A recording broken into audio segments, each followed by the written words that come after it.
Hello, everyone, and welcome back. Thank you very much for connecting again, and let's dig into something a little bit different.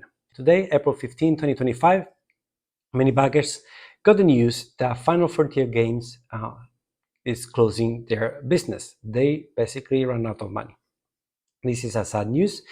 We're going to discuss a little bit the background, what this company did, what kind of games this company make. We're going to discuss the most recent update, and I'm going to read it to you, and we can share the opinion on the spot, very warm opinions. And we're going to also see if there were some red flags and comment what come afterwards. As a disclaimer, I'm not an expert in business. I'm not involved. I don't know the ins and outs of this business. I don't know the details. Anything I'm gonna say is based on things that I read on the internet, and I found on the internet between the updates that they provide and other posts of other company involved in this. And so I'm just sharing my opinion and also gathering and trying to clear up some of questions that I've seen it without a very clear answer, and perhaps to address some situation, at least also develop a conversation that could be beneficial to everyone. So let's start with, first of all, what Final Frontier Games is. A company from Macedonia, and their games are very niche type of game.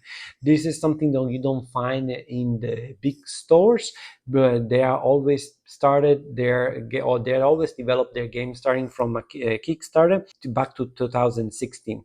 Their first games, Cavern Tavern and then Robin Hood and the Merry Man, they were kind of rough. Honestly, all their games are a little bit rough in terms of the rulebook. Some of the components, although they are beautiful, they have some imperfection. They are not very functional. But overall, the games are fun. They really are fun games to play, especially after they released Coloma. Coloma in 2019, I think, is one of the best games they ever made. One of the best games of all times. As a matter of fact, it is my top 100 games of all times. And after that, they entered very ambitious games. They started a big, grandiose project called Merchant's Cove, and we will see what's in Merchant's Cove. And after Merchant's Cove, they made other games, very fun games, like a Monster on Board. They recently Bartwood Grove, and they also have other campaigns, unfortunately unfulfilled, like Six Realms, and also the reprint of Coloma. And during this period of time, after this big grandiose campaign of Merchant's Cove, they made also expansion and the big box, and we're gonna dig into more on that. So let's see about their campaign. Here we have the Kickstarter page of their campaign that was launched in 2019, I believe. I'm doing this to give you a little bit of the background and better understand what probably led to the downfall of this company. This game, A Merchant's Cove, was a very ambitious game because combines not only a very solid mechanism here on the central board, but also provided very asymmetrical characters. Each player has a different mini games that they can play. Additionally, they have beautiful components. This is the hallmark of this company. The components are always good. You can see so many pieces for this project, and the authors, the publisher itself, recognize how ambitious this project is. Also, the beautiful art of the D'Amico is definitely remarkable here. And so this campaign, it was fulfilled, big numbers, and I don't remember exactly the amount of money, and they started the production. At that time, we had the COVID ahead, and during the updates that they were providing, they were mentioning that there were some delays because of play testing, but as well as COVID. China went to a full lockdown, so there were lots of delays in the production. As a matter of fact, this project was delayed significantly. Despite the significant delay and the company continued the production of other games. So you see here we have Monster on Boards, also very beautiful game, very fun game. I played it and I really enjoyed my time there. They also released other games. You see here Solani and the Girls Who Made the Stars. Not that became very popular. And by releasing these games, and then Bardwood Grove as well, and Six Realms, all these games very well funded, but the delay was compounding. Every game was delayed further and further and further, more complicated. You know, some of the update, I didn't read all the updates of each campaign. Some of them were a little bit blurry in terms of what it was needed to be done and the excuses that they were found. But I think we need to focus perhaps on the biggest story of this company, and I think where can give us the bigger picture of what was going on, which is the expansion for Merchant's Cove Mastercraft. This expansion was launched, the page of this Kickstarter was launched in 2021 and was supposed to be fulfilled the year afterwards. Well, we are in 2025 and the game has not been released, and the company had basically said that it got bankrupted. Before reading the final update of this campaign, I want to briefly summarize the previous one. In the previous update, the company said that the games were produced and shipped to the final destination. They mentioned that they are on a boat. They mentioned also some dates. For example, Canadians and Australians will get the game first, followed by the UK, and then US. They mentioned also the the fulfillment center that would handle the American games, and finally the European backers which had some sort of delay. So there were very good news 2 weeks ago, basically saying that expansion was finished finally after lots of big problems. So we're going to see what were the big problems after 3-4 years. So this expansion is ready to go, it's on the boat, and there are going to be backers ready to receive it. So after that, 2 weeks passed by and something different arrives to the email of many backers, and that's what we are going to read right now. Let's go and fish out the final update, number 37, and it reads: Dear backers, we have devastating news to share with you about this project and the future of Final Frontier games. Due to the situation in the world, the tight cash flow that we have operated under in the past period, and most importantly because of debtors from which we cannot collect money, we are forced to close down operation and thus unable to fulfill this campaign at this stage. And this is really was like, oh my goodness, no, it was like a cold shower. And immediately they posed a question, said, what led to this? Simon, it's really big word, all capital letters. Simon is also a big company for those that don't know. It's a big company in Asia. So already they mention a name, they point the fingers to the cause of this collapse. Simon, who has placed a fairly large order for a Chinese localization of Merchant's Cove, has not paid us, and on top of that stopped replying to our emails and cut off all communication with us. We have no idea what is happening. We can only assume that the tariff that the US government imposed on Chinese imports is having a detrimental effect. And now we pause here and we think about, wait a second, this sentence doesn't really make too much sense to me. Siemens, as I said, is an Asian company asking a print or some copies, makes an order for Asian release. So why US tariff are afflicting or affecting this release, is affecting this order is not really clear. And also, when you make an order, you take money.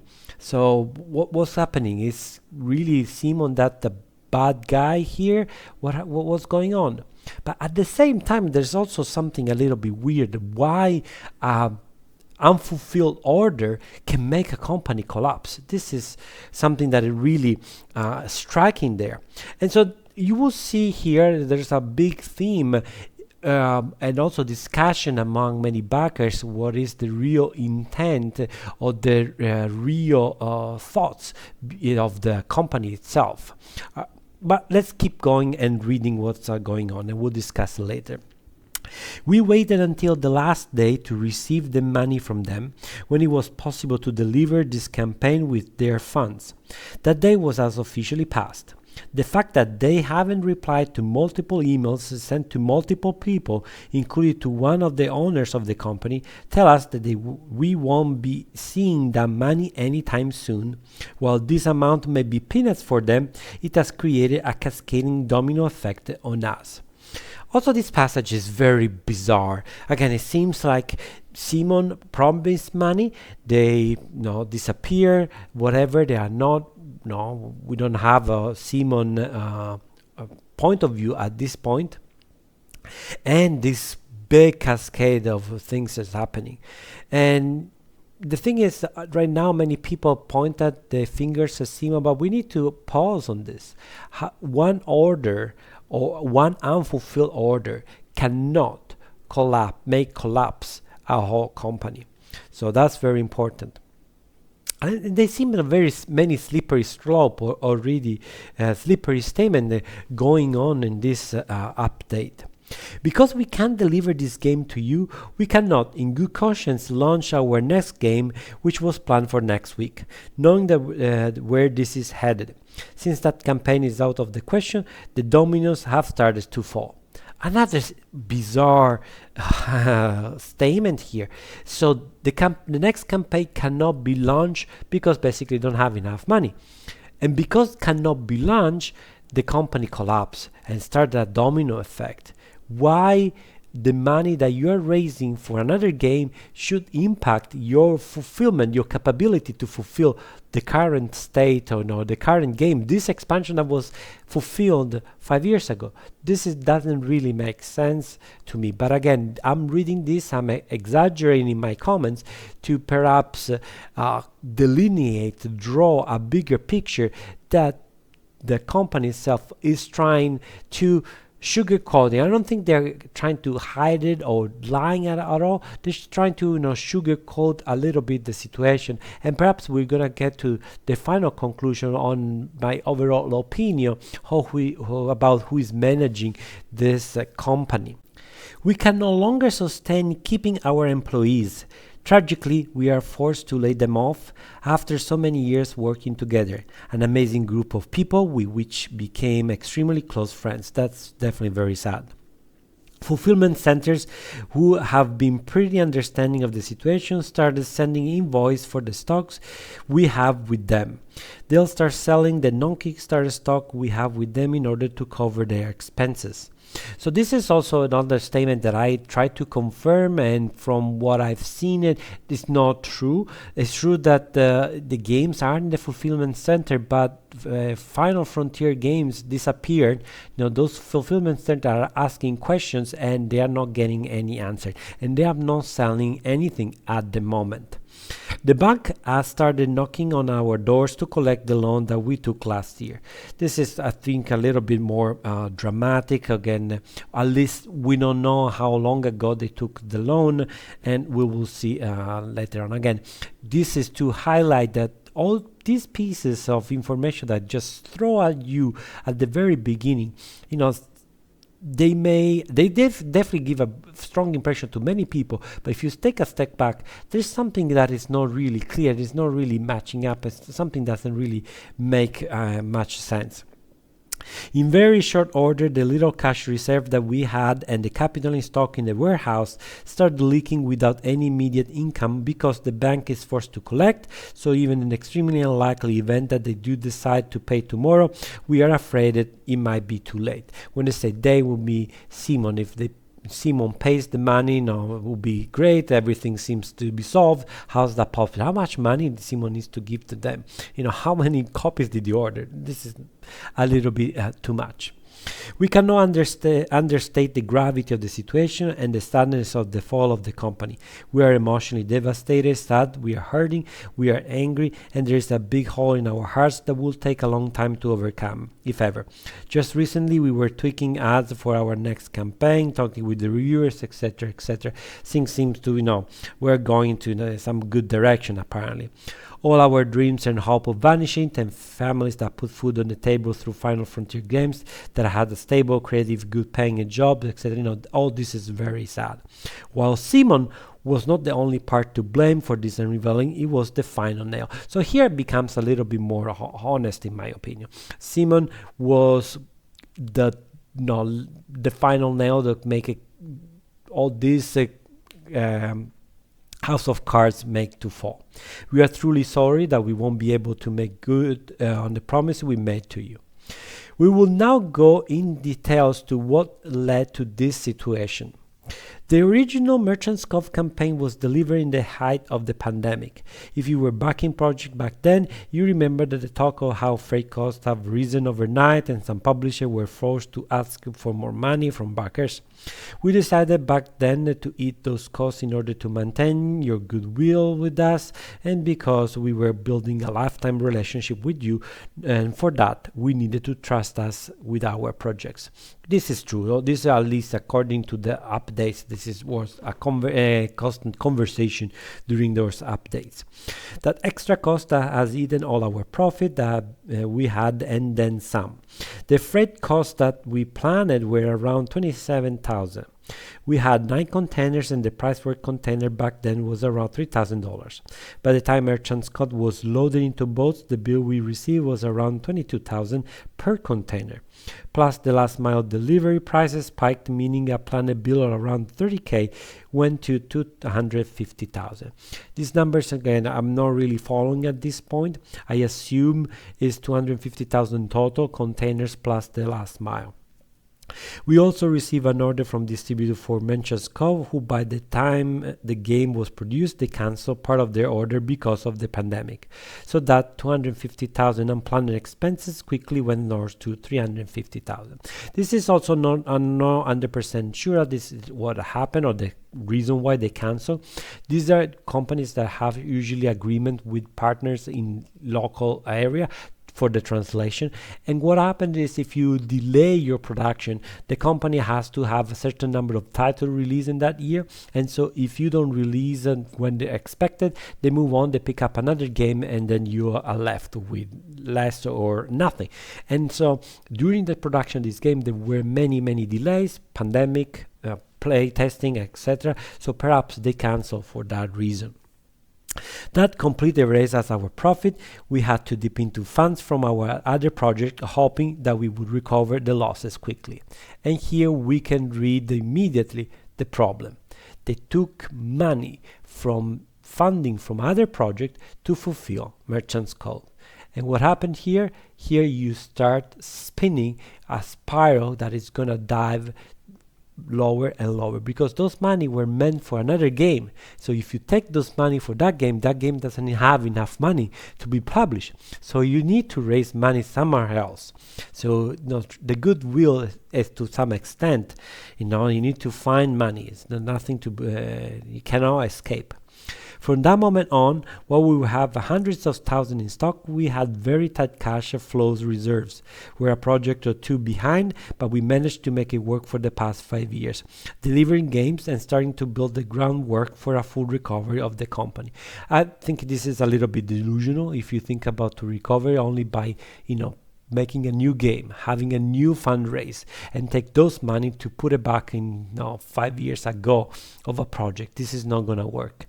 Sooner or later you're gonna hit the bottom, and that's what happened. Moving forward to this campaign, Merchant's Cove Mastercraft. While we had planned accordingly for the production of the game, numerous unexpected things happened, especially with the big box. So this is in this expansion. There was the expansion. There was also a big box because backers asked about this big box that could contain everything possible.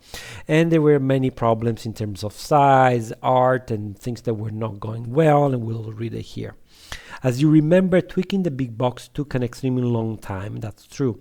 We cannot blame Game Trace for this, which is the company making the trace for the game.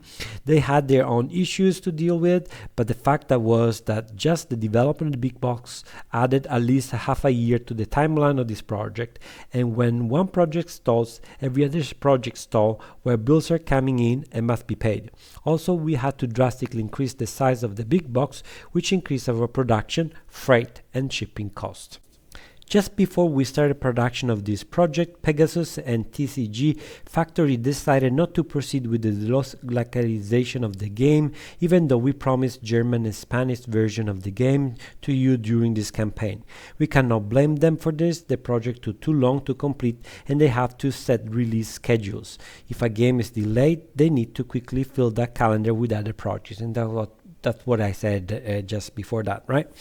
And again, we were forced to make a decision. Do we continue building trust with you or share the bad news to our German and Spanish backers that they won't be getting the games in their respective language, but in English? Our guiding star was the backer come first, even situation above the company, because there is no company without backers.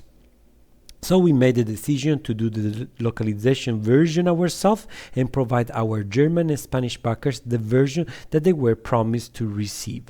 Here I know it's a little bit naive. I found, at some point you need to face the reality and you need to face your bills, you need to face your spreadsheet. Can you afford it? Has anyone asked this question? Can we afford it? How many Spanish and German backers do you have, and how much costs to do that? That meant hiring and paying translators, hiring and paying editors, hiring and paying graphic designers to implement the changes. That also meant paying more to the factory for these copies compared to the English ones, due to the small quantity and due to the setup costs that the factory incurs during printing a different language game. So instead of tens of thousands in profit from these deals, we were tens of thousands in the negative because of this, plus a substantial delay because of the time needed to scramble and find people to do the translation. Has anyone stopped for a second and said, can we talk to the backers? There's no conversation about this. Can we talk to the backer and see what they think? You may find actually many other solutions. There are backers willing to translate for free or for a free copy of the game. There are backers that will say, it's okay, I understand the situation, I understand you, I prefer having the game in English. Then you incurring all these extra expenses, but was not clear communication, there was no fully transparency, and now coming up with this excuse, it just shows a little bit of lack of understanding of business and the numbers in general that make you eventually survive. This deal can work for 5 years maybe, but not for forever. You cannot recover at all. Even with all this issue, we managed to pull it through. We took a bank loan, we worked with the localization partners that stayed with us, production was complete, and the games were starting to be loaded on boats.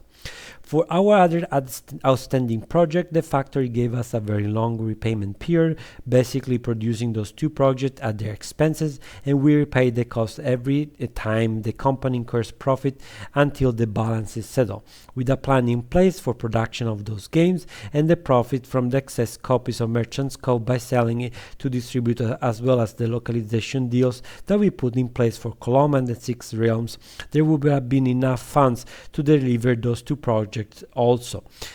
I'm not sure about this, what the numbers, they are big, but I don't think they are that big to remember the number before, $350,000. So I don't know what's, obviously I don't have their books, I don't know what's their debt.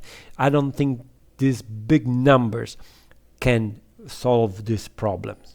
The restructuring of the company was put in motion not just to deliver what was promised to all of you, but to speed up the delivery time of our project and focus on long-term growth.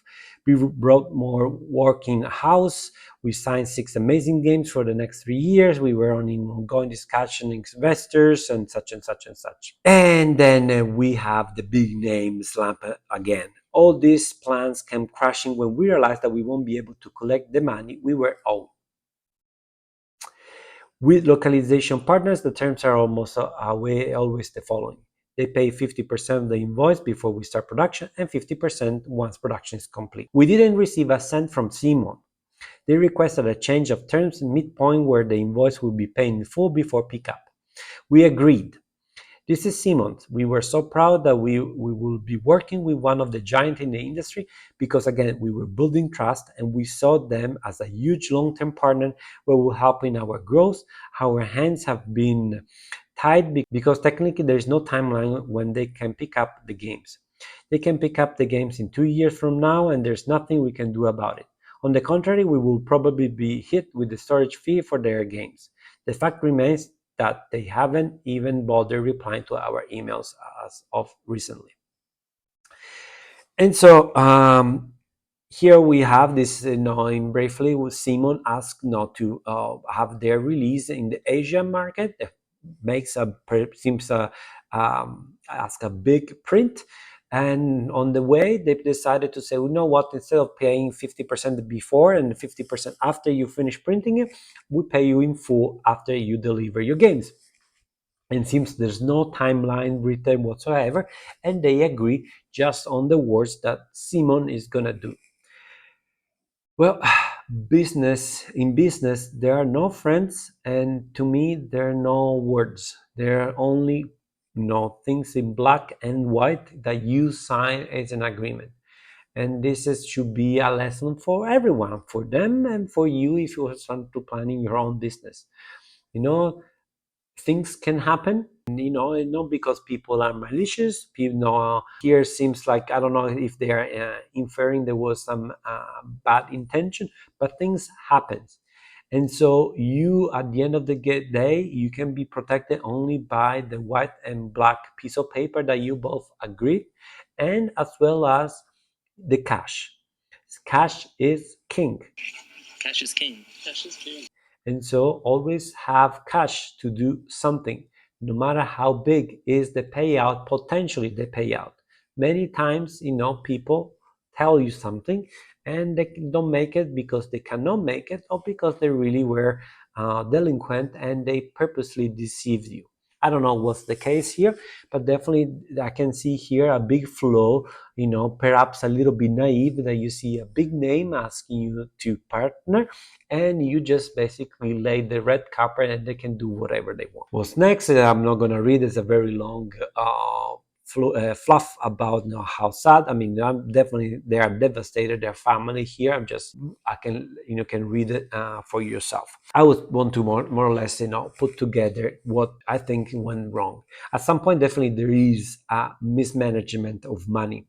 The delays in these years that accumulate could be many factors, but here you already seen there are big mismanagement, from don't realizing that the translation of a game in 2 languages is more expensive than what you profit. That is not business 101. At the end of the day, you need to be profitable, or at least break even if you want to have goodwill. Donation, you don't need to donate a game to anyone. It's a business. You are meant, you are doing it to make money, not to give gifts. You are not Santa Claus. The big box. I followed that campaign and I remember thinking about that big box it's going to cause problems because of the size of the campaign, because of the ambitions they were trying to do, and all the moving parts that were happening here and there. And finally, the Simon situation. Printing many games, we don't have the numbers of many games. We don't even know if those numbers actually is a significant number, but whatever it is, they definitely put upfront money for Simon without having any percentage or any guarantee that they will be able to get those money back. Here, that contract seems very loose. They can pick up anytime they want it. I don't know you, but I won't do a deal that I'm at the mercy of another person that they can decide when they're gonna pay me. And remember, money over time depreciate, so that's also something important. So overall, they blame Simon. They blame the tariff. Let's take a look at what people we have behind. I've seen many comments, pointing at them as thief, mischief. I don't think so. Definitely that we're not transparent. We know this is out of the blue. We know these games are, or this part of the games are on the container. So this expansion exists, has been printed. Backers knew they were coming, and actually some of them have also received the game. So I don't think there is a bad intent there, but there's not much transparency. And this clumsy finger pointing to Simon and the tariff make me feel like a little bit the naive or unexperienced business acumen that these people have. I mean, I don't know their backgrounds, but any big businessman can make mistakes. And if they're not, they are, if they make up a company just to provide games without a business background, it's very understandable that this mistake can be made. So what I think here is a mismanagement of money and a bad practice in terms of over promising. And and when you over promise, either you under deliver or you jeopardize yourself, and probably the latter what happened here.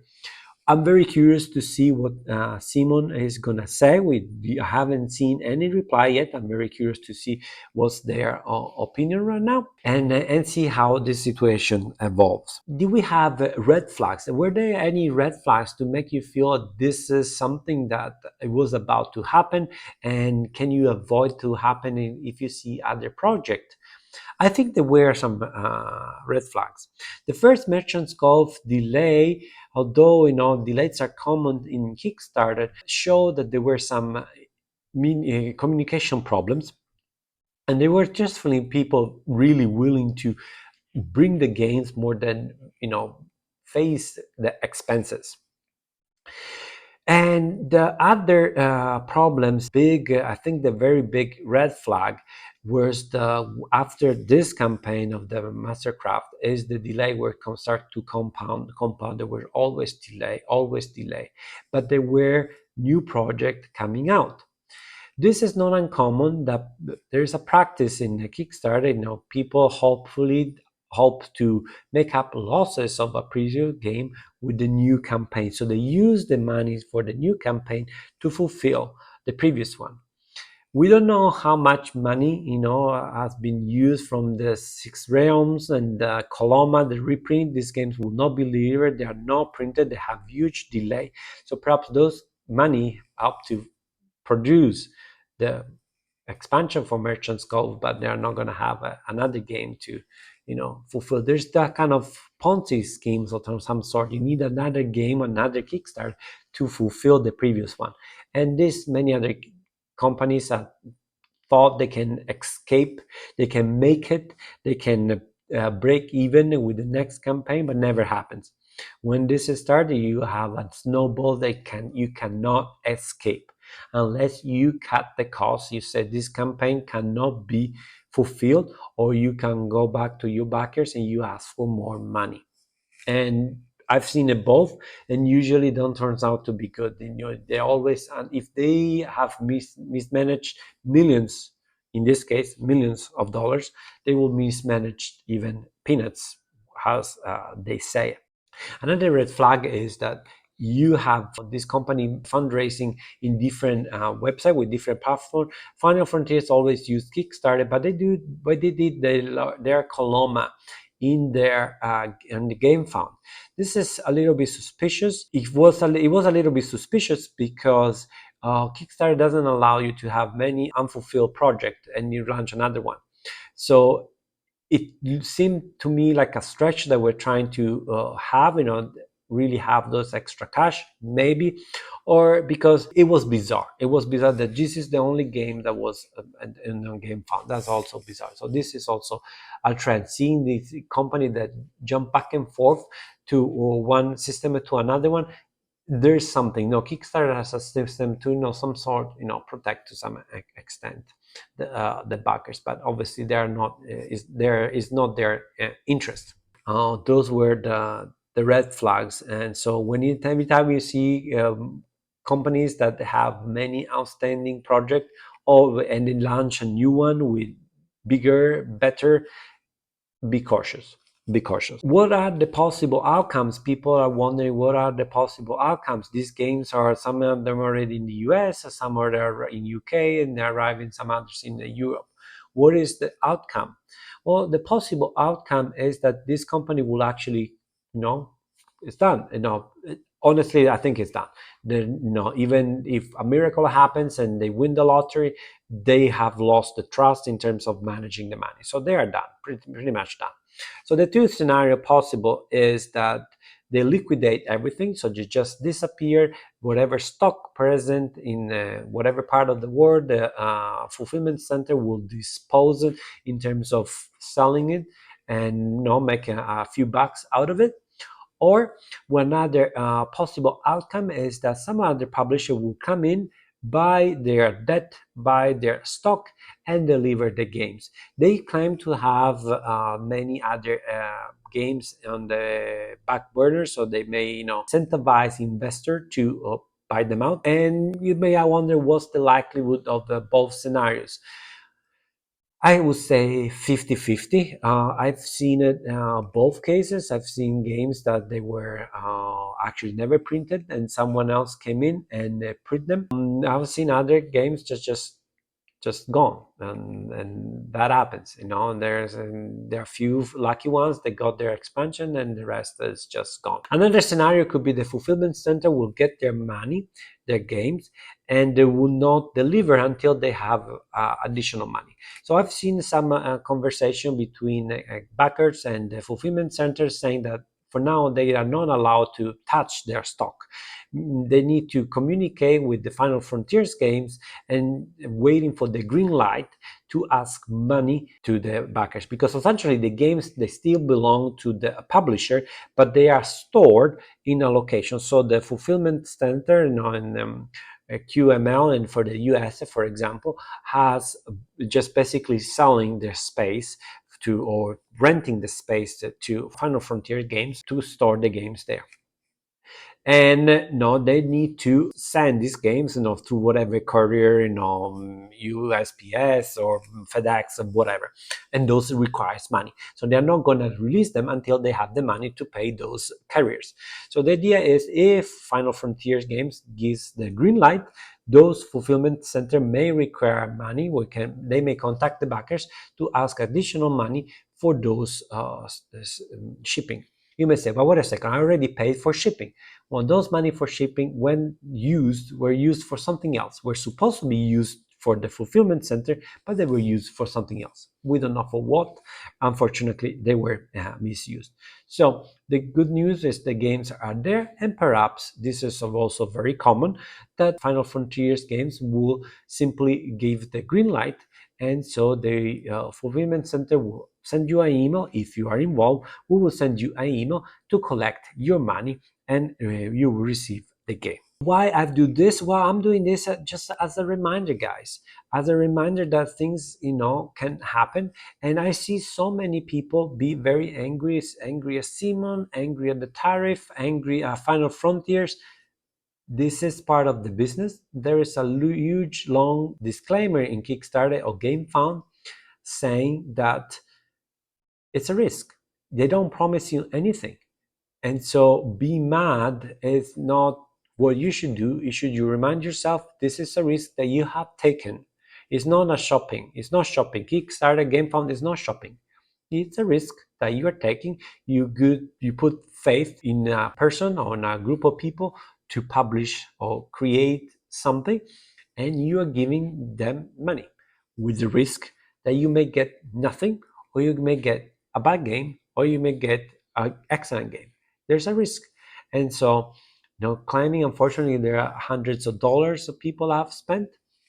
It's part of the risk. You have chosen to take the risk, and blame now the mismanaging such and such, calling them thief and such. You need to give them the benefit of the doubt.